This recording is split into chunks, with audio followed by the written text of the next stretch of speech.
This is the Mike LiPetri Show. Nassau County property taxes are way too high. That's why you need Reassessment and Evaluation Services, Inc., the #1 tax grievance provider that offers personal service and high success rates. Grieve your taxes now before the deadline on March 1st, 2024. Call today for more info, 516-742-5180, or apply online at reassessmytaxes.com. Regal Customs Brokers, the import community's ally. Whether you're a freight forwarder, importer, or individual, they clear your cargo through customs faster than any other broker around. At Regal Customs Broker, everyone gets the royal treatment. Go to regalbrokers.com for more information today. We have today a wonderful, iconic guest, Terri Alessi-Miceli, president of HIA-LI. Welcome, Terri, on the show. So happy to have you here. Oh, thank you. I'm excited. For those of you that don't know, Terri has been leading the charge. Is it 20 years? It'll be 20 years next year. 20 years in 2024. That is tremendous of your dedication and commitment to the HIA-LI. I mean, you have been somebody that's been leading the charge, leading the way, paving the path for this powerful force and economic engine of regional growth. And I truly think it's been fascinating to see where the HIA-LI was and how it's played an integral part in shaping Long Island policy, Long Island economic growth, many of the projects that you're seeing today, and ultimately where we're headed in the future. And I really want to touch upon all of those throughout this podcast to educate our viewers, to educate our listeners, for them to know how integral and vital of a role you play and where you as president help many of these different industries grow. And I just want to start off with the case in point, right at the bare bones, for those who just have no understanding that are just listening right now. What is the HIA-LI? Sure. I mean, listen, we're one of the recognized voices for Long Island business and a real powerful force in regional and economic development. Celebrating our 45th year this year, which is really cool. That's tremendous. Right? And I have to say, I hope you don't mind me saying, I feel like I've come home this morning, right? Because Jack Kolka was one of our original founders 45 years ago, and he really was instrumental in coming to me and saying, can you help us out 20 years ago? And we'd like to put you in a position of CEO and president. So he really was one of my mentors. So to come back here this morning and be here in the building, it's symbolic, I think. I think so. Right? Being in Kolka Studios now, it's right. It's surreal to say. I mean, we've had guests on that all the time have talked to me about how impactful Jack Kolka was. And for yourself now, leading the charge, where he came to you and asked you to take the lead to build it into what it is today. How did you do it? Like, what was your mindset? Where'd you want to see the HIA go? Like, how does it help industry? Can you Sure. elaborate? I'd love to hear that mindset. Absolutely. And, I think, Mike, to tell you that, I have to kind of back up 5 steps to tell you the story about how we got me to this. So he called me one morning. I was on the board of the HIA-LI, so he and Tony Lettieri, and Tony was also a longtime board member. They both approached me at one point. I was the managing director of Dale Carnegie Training, so I managed Long Island at that point in New York City, so they knew me. Yeah. And said, what do you think about joining the board? So I was on the board for several years before Jack came to me and said, what do you think? We really need someone at the helm like you. So when he did that, he called me and he said, meet me at the Expressway Diner, which was at that point on Motor Parkway. He said, the gal, Marcy Tobliski, that was in that role was retiring. She was with us for 25 years. We really need someone to take us to the next level. And my background was in strategy. And my background was in how do you build a business. At that point, I was helping Dale Carnegie Training with their franchisee locations and how to take a business and build a business. So he understood it could be a perfect marriage. And I said no. At least initially. Declined. Thumbs down. No way. Because I was extremely happy where I was. And we know Jack, right? Yeah. God rest his soul, just never gives up on anything. Anyway, the next time we met, he said something different to me.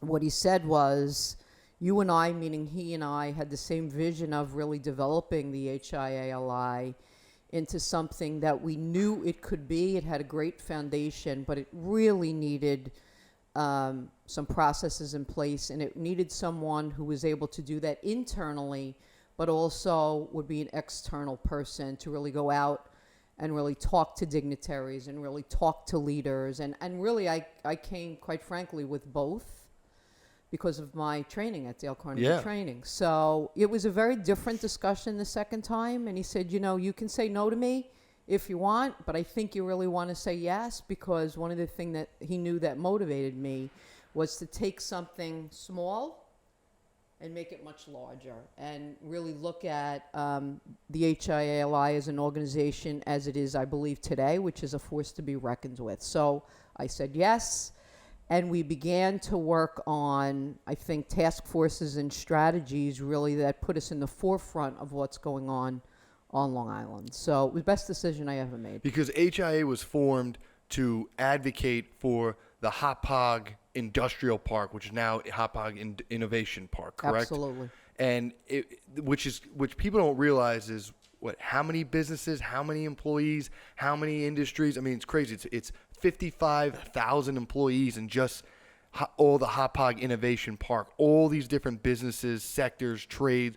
I mean, you're looking at over approximately 1,300 companies with giving back over $13 billion in economic output. It's second to Silicon Valley. Absolutely. That's insane. It is the economic hub on Long Island, not a economic hub, the economic hub. And it's, you know, it's interesting. So I grew up in Hauppauge, right? And without telling you my age, I used to drive my bicycle you're my age, around. right? 33, 34? I wish I was 33. I wish. And worked in the park. Again, Dale Carnegie was in the park before I worked for the HIA-LI. And even myself, who had been around for many, many years, had no clue the economic engine that the park was. So you're right. I mean, the HIA-LI started 45 years ago because there was a power outage. And Jack and two other CEOs went to fight Loco, quite frankly, to get the lights back on. It was a 3-day power outage. So they were able to do that. They formed this advocate group. So it started in Hauppauge, then worked its way out because our members are all over Long Island. Yeah. And in 2016, we made a conscious decision to look at the park and say, let's really find out the economic engine it is. So as you said, we did a sustainability study with the Suffolk Industrial Development Agency and the Regional Planning Association. And we found out it is the largest innovation park in the Northeast, only second behind Silicon Valley, as you said. You said over $13 billion in economic output, $4 billion in payroll, 1 in 20 jobs on Long Island are dependent upon this park. But the real unique part of it, Mike, is 58% of the industries in this park are coming from what are called tradable sectors. So what does that mean? Yeah, what is tradable? Yeah. They're importing and exporting. So they're bringing new money into Long Island. Love that. How that compares to Long Island, overall, 23% of Long Island is tradable sectors and 36% of the United States is tradable sectors. So what that means is this park that we sit in right here is well over 20% more in tradable sectors than the entire United States. Wow. So it is a major economic engine. Yeah. So several strategies came out of that. One was branding. There's a bunch of things that came out of that led us to do some other projects.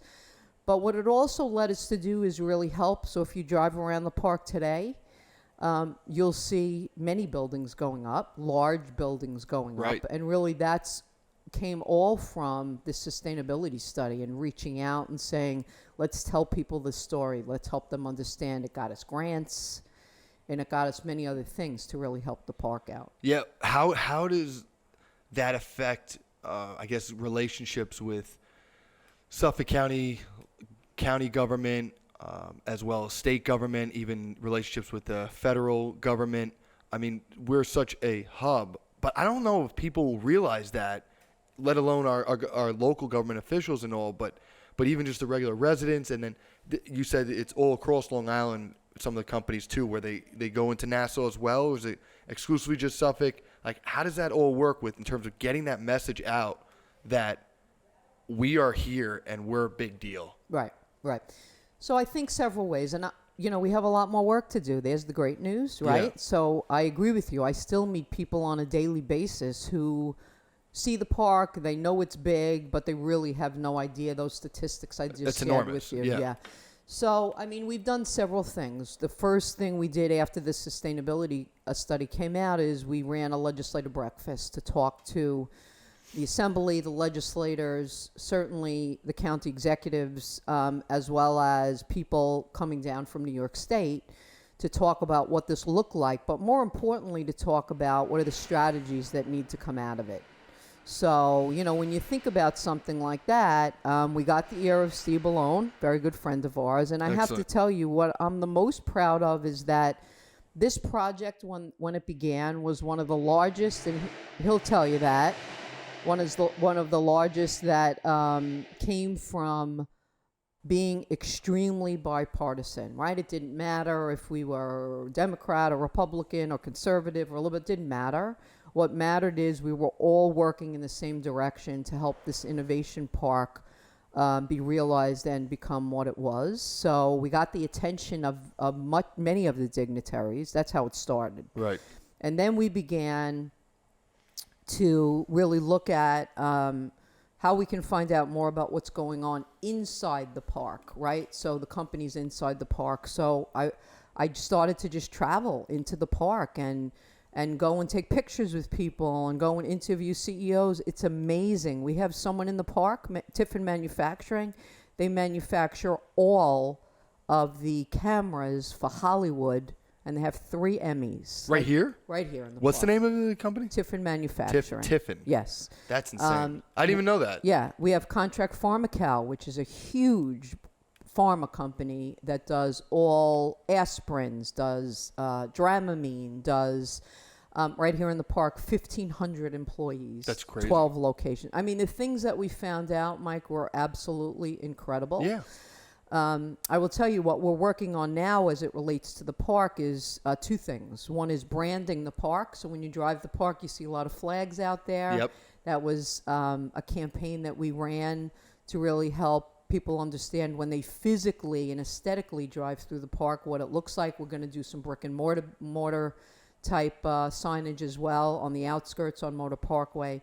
And we're working on a workforce development survey to look at what's needed in the park, what skills are needed in the park. Yeah, I know some of the major issues are for the HIA to pursue is workforce development and then also transportation are some of the big priorities, correct? Yes. Can we speak about that where you're saying this workforce development?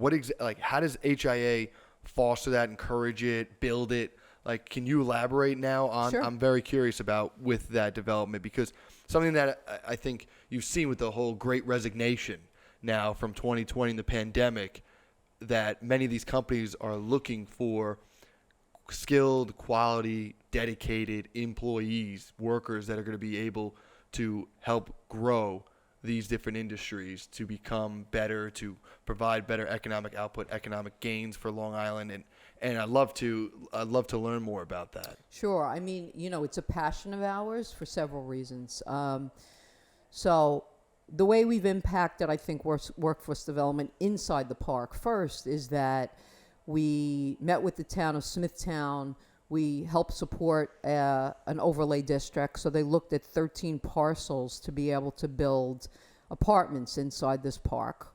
So we got that passed. We helped them. And it was a rough road, I have to tell you. It was through COVID. And there were a lot of people who came out and just not in my backyard and all the NIMBYism that went on, right? So, but we got that passed because we understand that the future of Long Island and the future of New York and the United States is young professionals, right? Absolutely. So we've done surveys. We did one. The most recent said about 68% of the kids between the ages of 18 and 35, and I know you don't consider yourself a kid, but 35, said that they're looking at leaving Long Island within the next 5 years. I hear it all the time about my friends. Yeah. All the time from my friends. And I also saw a statistic, Americans nationwide, 18 to 29, half of them live at home. Yeah, between it's 18 and 20. crazy. That's insane. So that's where apartments. That's crazy. Right? That's where apartments come in. The other thing that we know is by the year 2025, so my son will graduate in 2025, 75 of the workforce has to be young professionals. So those two numbers, that brain drain doesn't add up, right? Because Right. if they're all leaving. So we do a lot of work in that area, and we take it very, very seriously. And one is, our ability to really push forward with affordable housing is critical, inside and outside the park. And our ability to really look at not only what businesses are looking for in skilled workers, but what's going to keep an employee attracted and retained in a business is equally as important, right? Absolutely. So where these results that'll come out, we got a grant with, again, the Suffolk IDA and Workforce Development Institute to do a survey to use the park as a template for all of Long Island to look at what are the skills that are needed. The number one skill that's critical for young professionals and even experienced people, believe it or not, is interpersonal skills. Their ability to be able to do this and to really supervise and manage and lead people to accomplish something, right? I hate to use that term soft skill because it's really not soft. Mm-hmm. But the ability to be able to motivate and inspire people, number one. Number two, technical skills, right? Because technology just, it's so fast-paced. Rapid advancement. Yeah. Rapid. Yeah. And It's crazy to watch that growth of technology where it's just constantly evolving, whether it be apps, digital, AI now is coming onto the scene. I mean, even for myself, from age 18 to now, just seeing how social media has blown up. I mean, it's incredible. Yeah. And what's number 3 you're saying? Number 3 is the software that goes along with that. So when you're hired in a company, the ability to be able to train people on that software. It was amazing to find that many current employees had the brain, right? Knew how to speak about it, but they were incapable of using they were using old software or antiquated software, or they just didn't understand what they were using. So they were telling us in terms of retaining them, number one is career path, and we know that. That's really, really important to all of us, but particularly to young professionals. Number two, in terms of the park, because we have so many manufacturers in the park, was language support, because many of those are bilingual type companies. And number 3 was the ability to be able to be heard. They wanted a voice, right? They wanted to share their ideas. So all of it makes sense.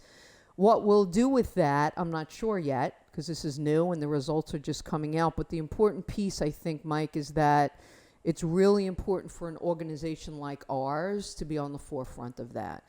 Because COVID has taught us a lot of lessons, and one of them was one of the biggest issues, except for supply chain, right, issues, is our ability to find talented people for a lot of different reasons during COVID.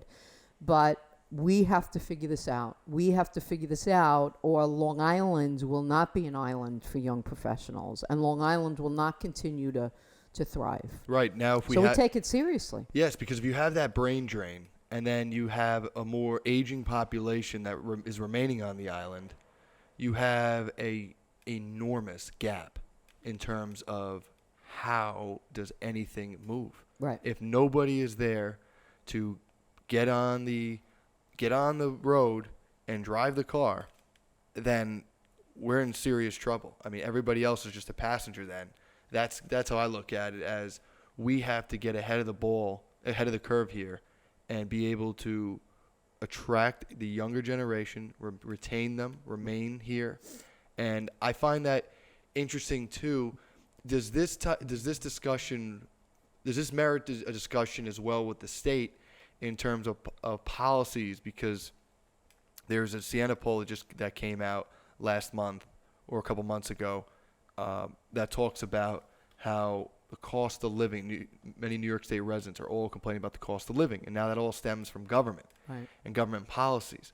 So aren't these two entangled in the sense of how we're finding, hey, HIA is saying we need to retain these young professionals and all these different parameters of be able to grow within the companies, and we're providing that education to our association, but yet you're making it tough here by your different policies, whether it be on taxation, management, oversight, etc., for how we do, not only how our employers do the job, but then also employees, than just living and cultivating a life, to have children, to own a home. I mean, the fact that what we just cited those statistics is alarming. And yet generations beforehand would have been married by 23, 24. Yeah. They would have had children by 25, 26. I mean, you're looking at everything postponed, delayed, later, pushed. Why? Much of it is cost of living. Right. So are you in talks with the governor about this subject matter? Do you speak with Governor Hochul on this matter? Does she speak with you? Does she reach out to you? What is that communication like? Yeah. So listen, I think every day is a learning day, right? I mean, every day I do something, I learn something. And one of the things that I've seen with us as an organization over the last several years in particular is that there's a difference between going to anyone, let alone the state or federally, and saying to them, we need to do this because, when you don't have statistics and evidence behind you, and we need to do this because we do. So what our organization is really good at, is the ability to be able to, again, the things that are happening in this park would not be happening without that sustainability study and without saying to someone when they said no, and many of them said no, this is the economic hub for Long Island. Right. This is $14 billion in economic output. That's a very different conversation. So where I see this workforce development project leading is an absolute catalyst to talking to the governor, to looking at policy. What we're doing right now that I think is equally as important is one of the things I'm finding, and my son, who will be 17, as well, is they really don't know the jewels that are on Long Island. They really don't understand the types of companies that are here. They haven't been exposed to them. So we work, we'll be at Brentwood High School this week. We work a lot with Hauppauge High School, Smithtown High School, and a lot of the colleges to help kids understand there are opportunities there. And I understand that has nothing to do with the cost of living, but... No, but opportunity is key. Being able to see that there's a future here. Yeah. Absolutely. The awareness to know these industries exist. These are top shelf industries that are here on Long Island looking for employees, ready to hire, ready to provide jobs, and ready to give you growth. Yeah. That is critical for any person, because any person that wants to build, to grow, that has ambition, they want to know, where's my opportunity? If I don't have an opportunity, I'm out. Right. So where's my opportunity? And that's the key, is us providing that. Yeah, that's wonderful. Yeah, and I think one of the other things that I've seen is, listen, some of the other states do it really well. I mean, at any given moment, there are other states coming into this park and trying to poach people to move to North Carolina, South Carolina. Yeah. The cost of living We're number is so two. different. It goes Silicon Valley, then us. Right. Everybody wants a piece of those $13-14 billion in economic output. They want that. And that's what New York needs to understand, is that people desire us, and we got to make sure to protect that. Right. And listen, I don't want to leave this with woe is me and everything is bad, because I think here's what's happening that's really working well right now on Long Island. I really do feel within the next 5 to 10 years, at least, these economic development projects, things like Midway Crossing, which is a $2.8 billion project in Ronkonkoma, which is looking at a convention center and really... Convention center. Shout out for Kristen Reynolds from Discover Long Island. She loves that. Absolutely. She's like, convention center's coming. I'm pumped. Right. We're about to bring so much money to this island. But you know what? It's important. Right. It is so important. Right? She's so right. So this live, work, play concept is not going to happen, right?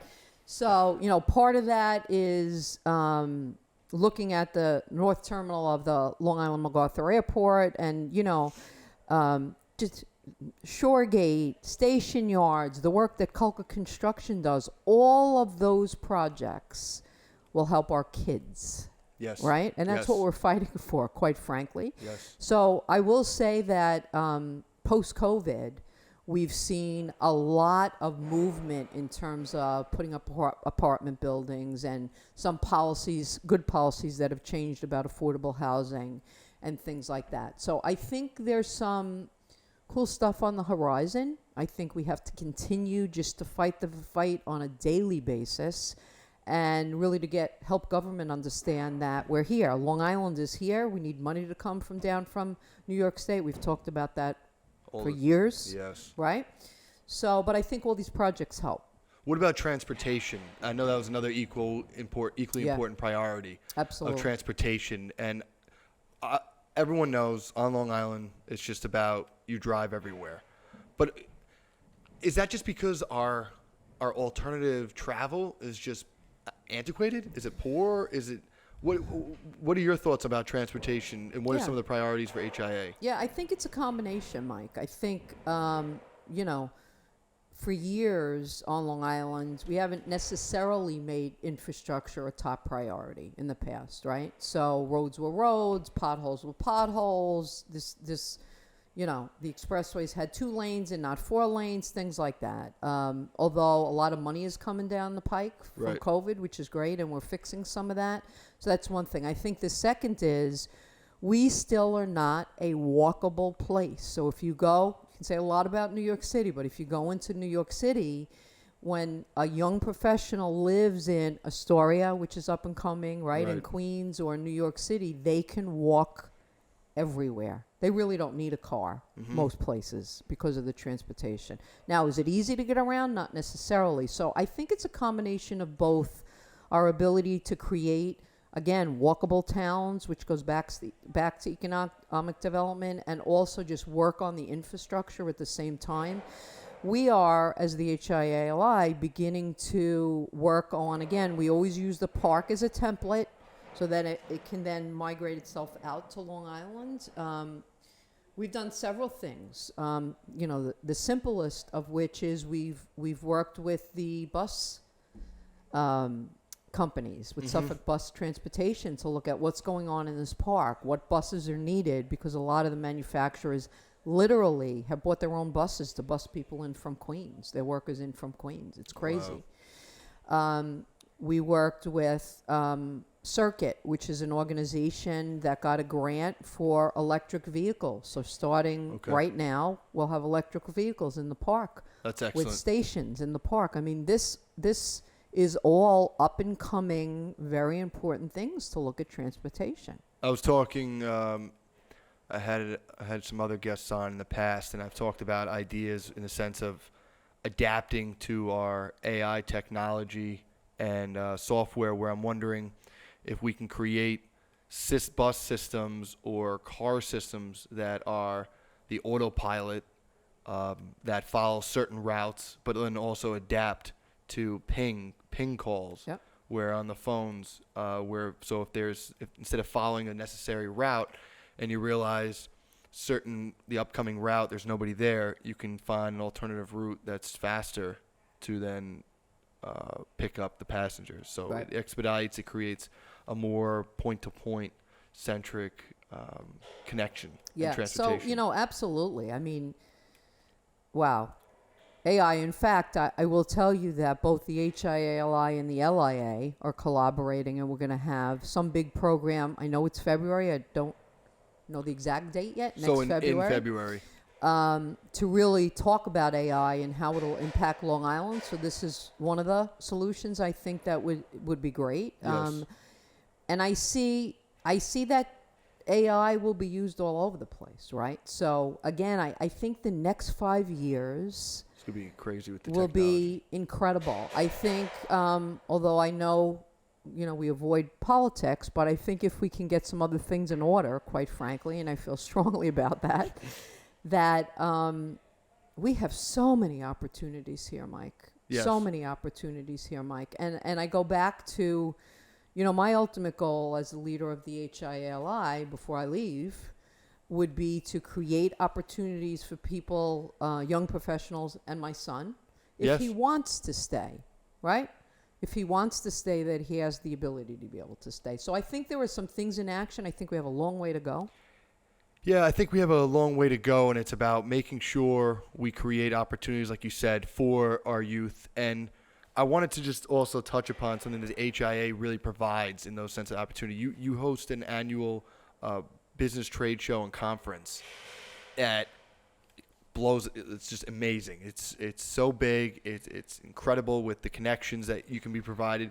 And I just really want to highlight that conference of when it is, what it's all about, and how impactful it is upon Long Island's community. Sure.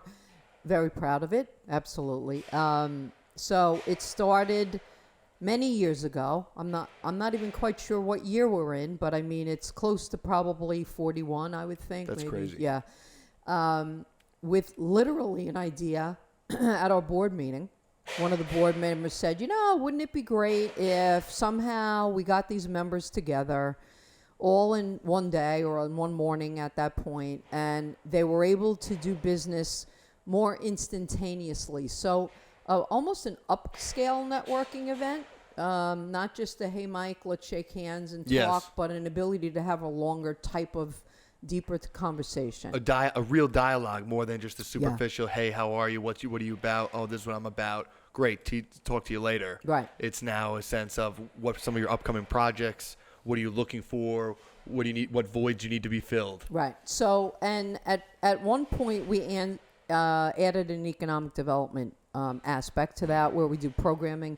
But what I'm proud to say is that trade show is the largest B2B, business-to-business trade show on Long Island. So last year we had probably about 5,000 people, business professionals that walked the floor, 375 exhibit booths from all. We have what are called centers of influence. So you can walk down those aisles and there's a center for healthcare. There's a center for banking. There's a center for energy. There's a center for innovation that's led by the Suffolk IDA. Love that. So that it really has become a discussion in economic development and economic forum. Where's this located? This is at Suffolk Community College, their exhibition center. So it's a great day. It's a great start to what can come after that. And what people have told me when they walk the floor, pretty much every single year, and I've seen the same thing, is that not only are we reacquainting ourselves with new associates that we haven't seen, but obviously we're meeting new ones. Quick story about that, if we have time. Yeah, let me hear this. So in my past, when I was with Dale Carnegie Training, we were a very, very active member of both the HIA-LI, LIA, and many of the alphabet soup, organizations on Long Island. Always participated in the trade show. My sales staff was at the booth one year.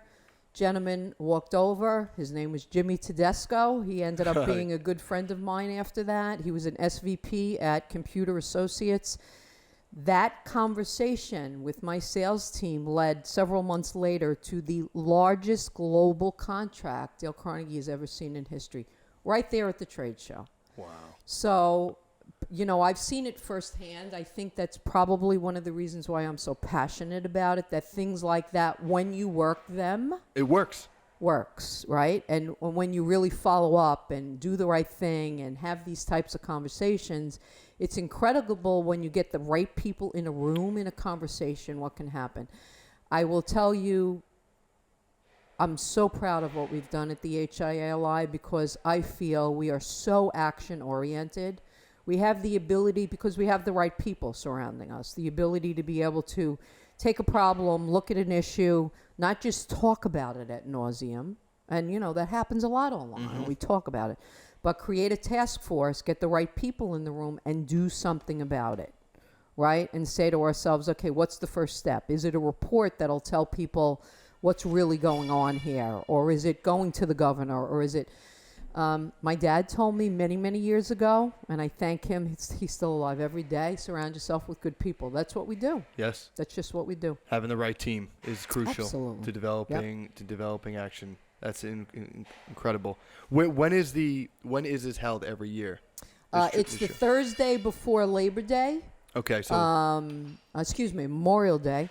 At Suffolk Community. So I'm not sure of the date, but it's May. So it's in May. 26ish. Yeah, It's that Thursday. So it'll be May in 2024. Yep. To have this, and everyone can go on HIA-LI website, log in. They can start enrolling in like February or so. Yeah, we have people who bought booths already. Oh, okay. You can start now. Yeah.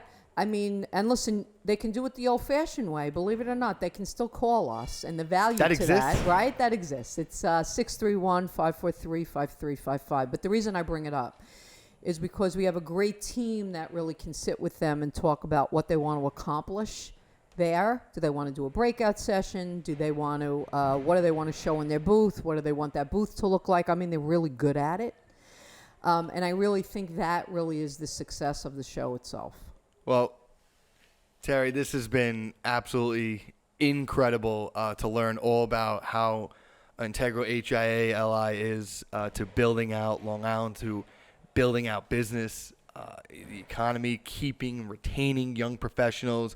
I mean, this has truly been informative, educational for many of our viewers and listeners, and I want to thank you for coming on to this show, to highlighting all of what HIA-LI does, and for, frankly, thanking you for next year, your 20 years of service to our community, to Long Island. And although you said no at first to Jack, I mean, eventually you had to say yes, because ultimately he saw the heart, the passion, the will that you had, and to be able to channel that and push that forward for HIA-LI is admirable and laudable. Well, thank you. And listen, thanks for what you do. I've always said running a business and just doing what we do on Long Island is absolutely not for the faint of heart. It absolutely is not. So it's people like you and other business owners who just keep the economy going, right? We can't lose face. No, never. We always keep going forward, and I always say, I mean, my home is Long Island. I was born and raised in Long Island. I want to see Long Island prosper and grow in the right way that's going to cultivate a next generation where we build on what you have created. I mean, standing on the shoulders of giants, right? To see Long Island become not only second to Silicon Valley, but beating Silicon Valley. That would be, I mean, that is so cool to me. And I think for me, I'm looking to helping HIA-LI anyway grow and just become the monster and the beast it really is. Well, so thank you so much for all you do, and thanks for coming on. Thanks.